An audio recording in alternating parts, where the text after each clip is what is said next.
We all want to be strong,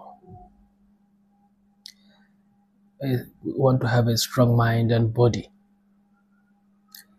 But uh, before we make ourselves strong, we must find out actually what makes us weak. আমাদের দুর্বলতা কোথায় বা কি আমাদের দুর্বল করে। তো এই দুর্বলতা খুঁজতে গিয়ে কোন ধরনের দুর্বলতাগুলোকে আমরা খুব গুরুত্ব দিব, আমার মতটা আমি বলি, বড় যে ভুলগুলো এটা সহজে দেখা যায়, সবাই দেখতে পারে, স্পষ্ট। কিন্তু কিছু কিছু দুর্বলতা আছে, কিছু কিছু ভুল আমাদের আছে যেগুলো সহজে দেখা যায় না, খুব ছোট, খুব সূক্ষ্ম। এগুলো প্রতিনিয়ত আমরা করে থাকি, আমরা অবহেলা করি, দূর এত ছোট জিনিস আমরা কি কেয়ার করবো, এটা কোনো বিষয়ই না। কিন্তু কোনো বিষয় না হতে হতে এই ভুলগুলো, ওই কন্টিনিউয়াস ভুলগুলো আমাদের চরিত্রে বসে যায়, এবং শুধু বসে যায় না, আমাদের টোটাল পার্সোনালিটিকে, চিন্তাকে ডমিনেট করে। একটা ছোট উদাহরণ দিই। একটা বড় জাহাজ, তাতে ফাটল দেখা গিয়েছে, পানি ঢুকছে হরহর করে, সহজে দেখা যায়, সবাই বুঝতে পারছে ওখান থেকে পানি ঢুকছে, মেরামত করাটা সহজ, দ্রুত ব্যবস্থা নেওয়া যায়। কিন্তু বিশাল এক জাহাজের কোথাও একটু একটু ছোট্ট একটু মানে দেখা গিয়েছে, ছিদ্র হয়েছে, দেখাই যাচ্ছে না, বোঝাও যাচ্ছে না যে একটা ছিদ্র আছে। এই ছিদ্রটা অত বড় জাহাজকে মাঝ সমুদ্রে ডুবিয়ে দিতে পারে, এবং দেয়ও। আমি সবসময় মনে করি আমাদের ক্ষুদ্র ক্ষুদ্র সূক্ষ্ম সূক্ষ্ম ভুলগুলো আমাদের খুঁজে বের করা উচিত। টোটাল খাদ্যাভ্যাস চেঞ্জ করার আগে ভাতের মধ্যে কাঁচা লবণটা নেওয়াটা বাদ দেওয়া উচিত, কারণ ওটা সূক্ষ্ম ভুল। আমরা ইজিলি করি, একটু লবণ নিলাম, কি হলো। তো এই ধরনের অনেক চিন্তা ভাবনা আছে, আমাদের ছিদ্র আছে। তো আমি আজকে একটা ছিদ্র নিয়ে কথা বলি। অ্যাজ এ হিউম্যান বিং আমি এটাকে আমার লাইফে আমি ফিল করেছি, বা আমি দেখেছি অনেককে এখানে সমস্যায় পড়তে। এই সমস্যার প্রধান এটা যে বড় প্রভাবশালী হয়ে গেছে, তার সব থেকে বড় কারণ হচ্ছে কেউ এই বিষয়টা নিয়ে কথা বলতে চায় না, একটু সেন্সিটিভ। যৌনতা, যৌনতা মানুষকে যত দুর্বলকারী চিন্তা আছে, কর্ম আছে, সব থেকে নাম্বার ওয়ান, সব থেকে বড় আমি মনে করি দুর্বলতা, মানে যৌনতা, যৌন চিন্তা। এখন মানব প্রজন্ম এসেছে এর মাধ্যমে, তাহলে এটা দুর্বলতা হলো কি করে? পয়েন্ট অফ ভিউ, দৃষ্টিভঙ্গি। একটা দৃষ্টিতে এটা হচ্ছে সৃষ্টিশীলতা, স্রষ্টার খেলা, অত্যন্ত পবিত্র জিনিস। অন্য আর একটা দৃষ্টি যদি আমি তাকাই, সব থেকে বিধ্বংসী, শেষ করে দেয়। তো আমি একটু উদাহরণ দিয়ে বলি।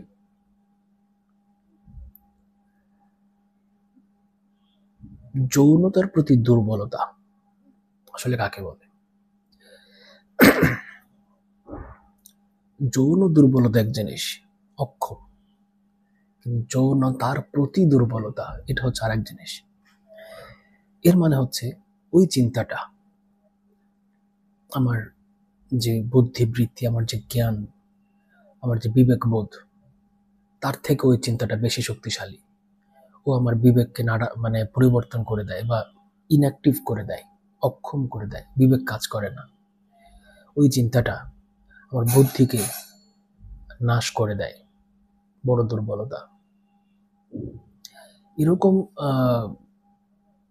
যে চিন্তাগুলো যৌন সংক্রান্ত, এগুলোই হচ্ছে দুর্বলকারী চিন্তা, বা দুর্বল, যৌনতার প্রতি দুর্বলতা। আমি কয়েকটা উদাহরণ দিই।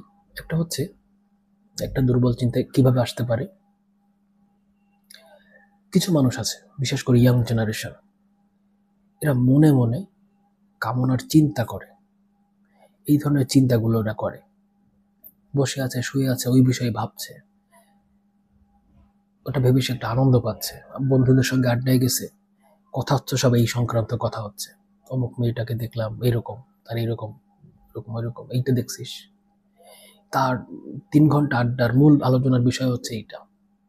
সবাই মিলে খুব মজা পাচ্ছে, কথা বলে একটা মজা, কিছু করে নাই, কথা বলেই মজা, চিন্তা করে মজা, একা একা শুয়ে শুয়ে ভাবছে আমি এটা করছি অমুক মেয়ের সাথে বা অমুক ছেলের সাথে। সে বুঝতেও পারছে না যে তার নিজের মনকে সে নিজে কিভাবে কারাপ্ট করে দিচ্ছে, দুর্বল করে দিচ্ছে। যে মনে এইরকম চিন্তা চলবে, সেই মনে আর ভালো চিন্তা আসবে না, উচ্চ চিন্তা আসবে না, সম্ভব না। কারণ যে বালতিতে তুমি গোবর রাখবা, সেই বালতিতে দুধ রাখা যায় না, আসে না, দুধ থাকে না, নষ্ট হয়ে যায়। এই ধরনের দুর্বল চিন্তা যেখানে থাকে, অসুস্থ চিন্তা, সেখানে ভালো চিন্তা আসবে না, থাকতে পারবে না, নষ্ট হয়ে যাবে। তোমার ব্যক্তিত্ব এইভাবে দুর্বল হয়ে গড়ে উঠবে, আমরা সাফার করব, টোটাল সমাজ সাফার করবে। দ্বিতীয় নম্বর এটা আসতে পারে যৌন দৃশ্য, একটা দেখার ইচ্ছা, মানে একটা চোখের শান্তি, এটা দেখে একটু মজা লাগে। এটা রিয়েল লাইফে হতে পারে, এটা অডিও ভিজুয়াল হতে পারে, যেটা বর্তমানে মোবাইল বা হাতে হাতে চলে গেছে। ছোট ছোট বাচ্চারা যা জানে, অনেকে অনেক মধ্যবয়স্ক লোকও তা জানে না, কারণ তাদের প্রধান আকর্ষণের জায়গাটাই হচ্ছে ওখানে। তাদের ওয়েব ব্রাউজিং, বিশাল ওয়েব, মানে এর তথ্য ভান্ডারের শেষ নাই, কিন্তু তাদের মূল আকর্ষণ হচ্ছে ওইখানে। সরকার যদি ওটাকে ব্লক করে দেয়, সে ভিপিএন দিয়ে চালাচ্ছে। রাস্তায় একটা নারী যে হেঁটে যাচ্ছে, একটা মেয়ে, সমবয়সী হোক বা বড় হোক ছোট হোক, সে তাকে স্বাভাবিক মানুষ হিসেবে দেখতে পারছে না, সে দেখছে একটা একটা কামনার একটা বস্তু। তাকে নিয়ে এই যে আমাদের ইফ টিজিং গুলো কেন হয়, কারণ সে একটা মেয়ের দিকে, একটা নারীর দিকে সে স্বাভাবিকভাবে তাকাতে পারে না, কারণ তার মনটাই অস্বাভাবিক, অসুস্থ মন। সে অসুস্থ মন নিয়ে কি করে ভালোভাবে তাকাবে? আমি নিজে এগুলো দেখেছি আমার ক্লাসমেটদের মধ্যে। মেয়ে গেলে শীষ দিতে হবে, সাউন্ড করতে হবে, তার শরীরের বিভিন্ন অঙ্গ নিয়ে কথা বলতে হবে, তাকে বিব্রত করে দিতে হবে, এটা বলে একটা মজা পাওয়া যায়, একটা পাশবিক মজা। আমি জানি না এই মজাটা কেমন, আমি নিজে কোনোদিন পাইনি, তবে আমি মানুষকে করতে দেখেছি, প্রচুর করে এটা। ইফটিজিংটার কারণ এই, এটা বলে একটা মজাও, কিছু করবে না, তার গায়ে হাত দিবে না বা তাকে বিয়ে করবে এরকম কিছুই না, প্রেম করবে তাও না, কিন্তু বলে এবং দেখে একটা মজা, একটা মানসিক অসুস্থতা। আমরা যে নারীকে নারীর মতো করে দেখতে পারি না, একটা মানুষের মতো করে দেখতে পারি না, তার ব্যথা দুঃখ যন্ত্রণা এটা আমাদের বিষয় না, বা সে যে একটা মানে সম্মানিত মানুষ, এটা আমরা ঠিক বুঝি না। আমরা মনে করি একটা রসগোল্লার মতো। আবার এটা উল্টো প্রযোজ্য, যে এটা কোনো অসুস্থ মানসিকতার মেয়ে যদি হয়, সেও পুরুষ যদি ওইভাবেই তাকাবে, সে তার ফিজিক্যালিটিকে গুরুত্ব দেবে, তার চিন্তা জ্ঞান বুদ্ধিকে সে গুরুত্ব দেবে না। দুটি অসুস্থ মানসিকতা। নাম্বার 3 যেটা আমি বলবো, এই দুইটা উপরে যে দুইটা বললাম তার থেকে আসে নাম্বার 3, এবং মোস্ট ডিস্ট্রাকটিভ অফ অল, সব থেকে বিধ্বংসী, এটা হচ্ছে সেলফ অ্যাবিউজ।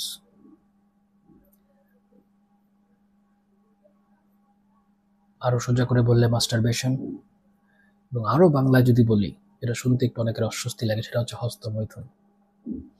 এটা একটা মহামারীর মতো ছেলে মেয়েদের মধ্যে ছড়ায় গেছে।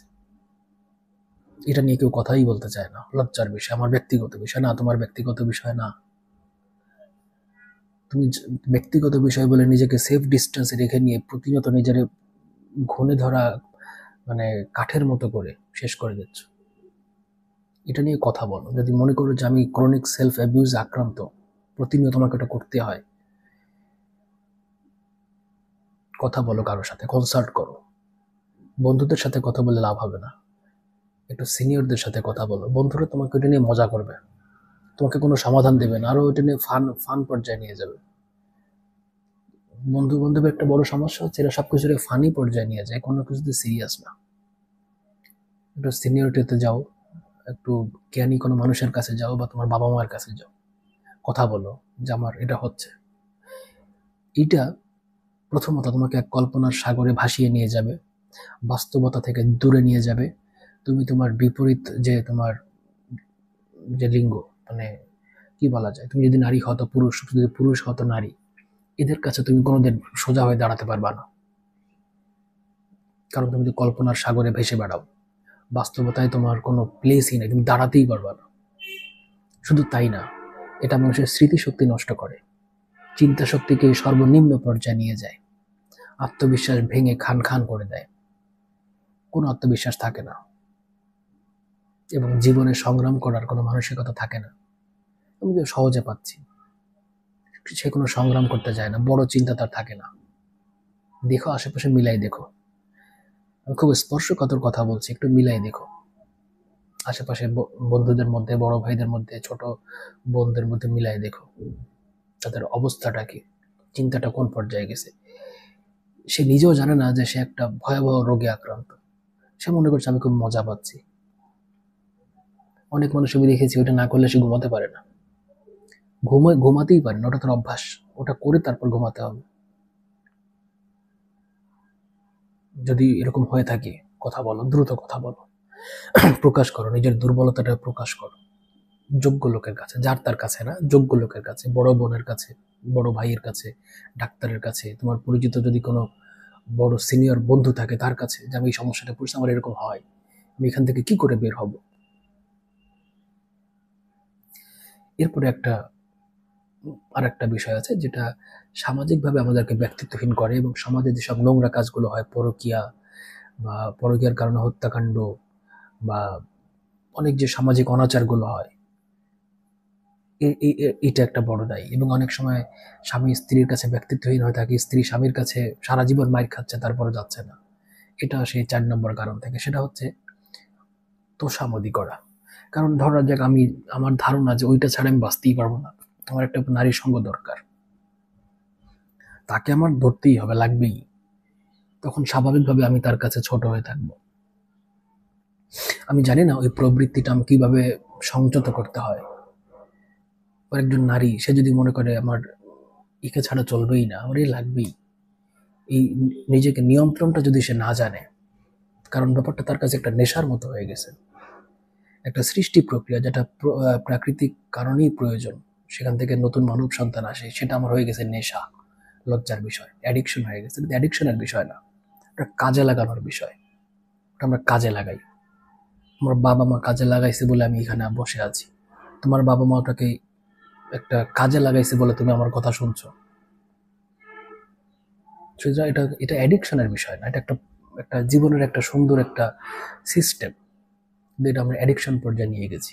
এবং এই যে অ্যাডিকশন, আমি যে অ্যাডিক্টেড, এই কারণে আমি আমার যে নারী সঙ্গী বা যে নারী তার পুরুষ সঙ্গীর কাছে সে ব্যক্তিত্বহীন হয়ে, ছোট হয়ে, মানসিকভাবে অসম্মানিত হয়ে সারা জীবন পড়ে থাকে।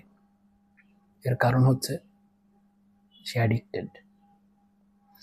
আমরা কিছু কিছু মানুষ আছে, তারা নারী দেখলেই অ্যাডিক্টেড, পুরুষ দেখলেই অ্যাডিক্টেড।